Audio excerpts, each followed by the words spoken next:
Bueno, vamos a ver la perífrasis verbal.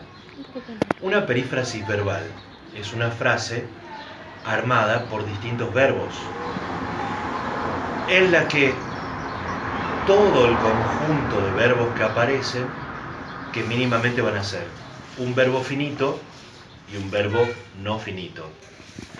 Todos los verbos que aparecen, tanto el verbo finito como el verbo no finito, van a equivaler a una sola cosa, a una sola forma verbal. O sea que hay un solo predicado, y ese predicado está conformado por distintos verbos. El verbo finito se une a un verbo no finito, y nosotros sabemos que un verbo finito siempre es más importante que un verbo no finito. Pero en este caso, ¿qué es lo que sucede?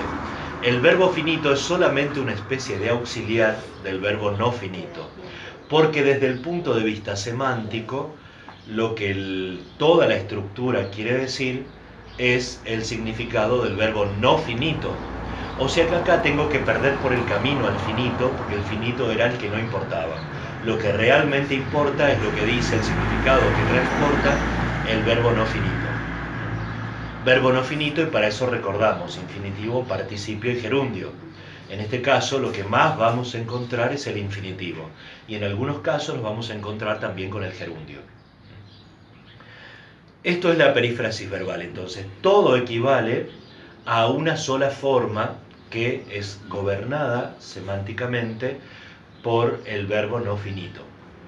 Supongamos, alguien pudo aprobar lengua española, dice al fondo. Si alguien pudo aprobar lengua española, fíjense que puede querer decir que alguien aprobó. Alguien aprobó, es decir, pudo aprobar, lo veo como una perífrasis verbal en la que me encuentro con el verbo finito pudo y el verbo no finito aprobar. Y me doy cuenta de que acá funciona lo que podríamos llamar como lo prototípico de la perífrasis verbal, que es que equivale a una forma finita, como aprobó, del verbo no finito, aprobar. Entonces, acá yo me encuentro con un caso que puedo decir, bueno, es bastante claro, alguien pudo aprobar lengua española, quiere decir que alguien aprobó, tengan esperanzas, alguien aprobó alguna vez, o sea que a ustedes les puede tocar, es una posibilidad de 1.000.000, o sea que alguien lo podrá lograr, uno más puede haber, como la lotería. Alguien pudo aprobar lengua española, bien, pudo aprobar equivale a aprobó. Ahí me doy cuenta fácil de que tengo una perífrasis verbal. Pero ¿qué pasa si yo me encuentro con la oración Juan quiere aprobar lengua española? ¿Significa que aprueba lengua española? Significa que no aprueba, que no aprobó, por eso quiere. Si ya hubiera aprobado, si aprobara, no estaría queriendo aprobar porque ya lo habría hecho. Entonces, en este caso, tengo un verbo finito, tengo un verbo no finito, pero esto no es una perífrasis verbal. Acá, aprobar lengua española, es una casualidad que aprobar como verbo no finito esté después de un verbo finito y me pueda confundir. Acá, Juan quiere eso. ¿Qué quiere? Aprobar lengua española. De la misma forma que podía haber dicho la oración Juan quiere un caramelo. O sea que es una casualidad, esto es lo que se llama el grupo verbal. Es una casualidad que une verbo finito con verbo no finito, pero los dos no forman una unidad. No forman una unidad, sino que cada uno es una cosa. Acá.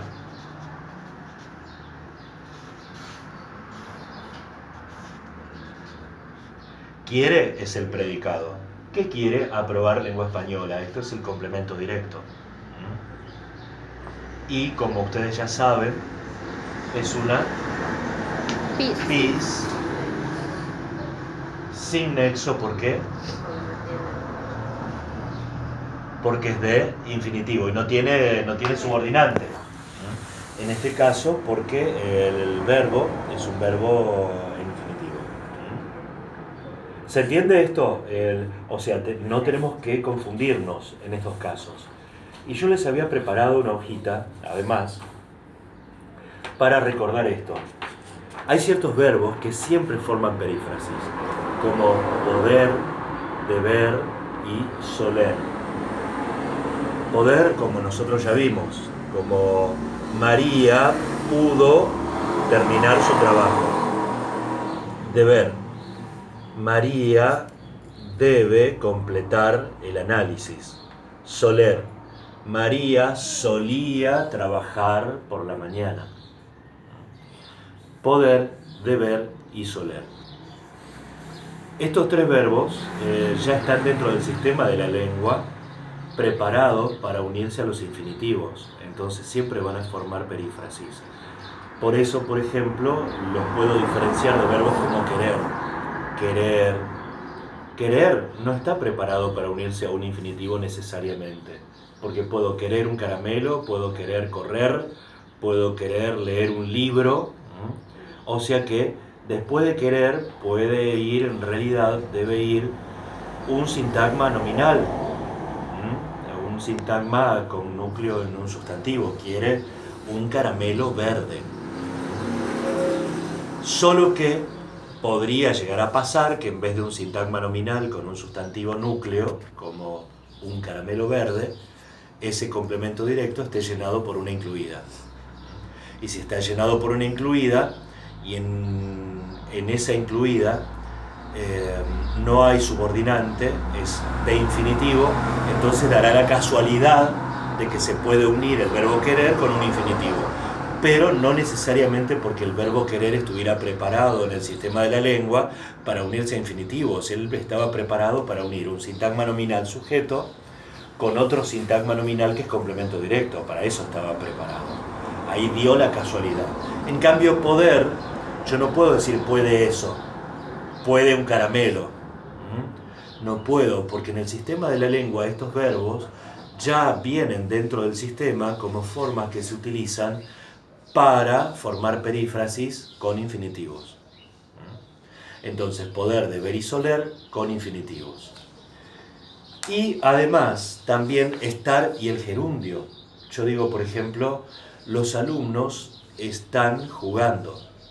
Están jugando. El predicado es están jugando. Y están jugando, fíjense que estar ahí no es el estar de locativo. No es el estar copulativo, porque el estar copulativo me lleva a un adjetivo. Y acá donde me llevó, están jugando, al gerundio. Entonces, estar es el verbo están, verbo finito, jugando, verbo no finito, una perífrasis. Los alumnos están jugando, equivale a decir los alumnos juegan. Entonces, ahí también tengo otra forma de perífrasis. Y también tengo en ciertas frases como comenzar a jugar, empezar a correr, terminar de trabajar, finalizar de pintar.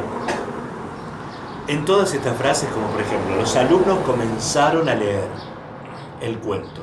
Los alumnos comenzaron a leer el cuento. Comenzaron a leer quiere decir que leyeron. Comenzaron a leer. Tengo una perífrasis, un predicado perífrasis verbal que está formado por el verbo finito, comenzaron, y el verbo no finito, leer. Y ustedes preguntarán, ¿y a la preposición a, que está en el medio, qué le pongo? Nada. No está para nada, no es nada, no sirve para nada. ¿Para qué la decimos nos gusta? Porque si no, nosotros no queremos que el verbo comenzar se junte con otro infinitivo. Nos gusta que quede cada uno medio separado del otro.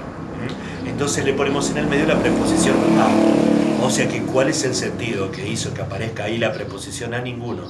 O sea que, ¿qué pongo a la preposición a? Nada. No es ni siquiera una verdadera preposición ahí, porque no está queriendo decir a, de a o hacia algún lugar. No tiene ese sentido. Entonces ahí pasa lo mismo.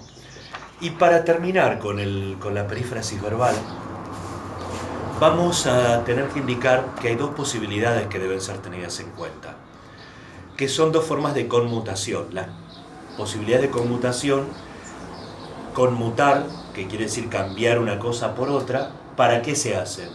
Se hacen para que nosotros podamos estar seguros de que eso era una perífrasis. Entonces, hay una conmutación que es semántica. Es decir, una conmutación semántica quiere decir que yo voy a hacer un intercambio, voy a cambiar toda la perífrasis por otra cosa que va más directamente al significado. Como por ejemplo, si yo digo, Brian pudo terminar el trabajo, quiere decir que Brian terminó el trabajo. Hago esa conmutación y funciona. Entonces es una perífrasis. Ahora, si yo digo, por ejemplo, Brian quiere pintar un cuadro gigantesco, no quiere decir que Brian pinta o pintó un cuadro gigantesco. Quiere hacerlo, lo que quiere decir, indica que no lo empezó a hacer todavía. Entonces, en ese caso, aplicamos la conmutación, pero no resulta. No resulta porque no es exactamente lo mismo, entonces eso no es una perífrasis. Cortamos.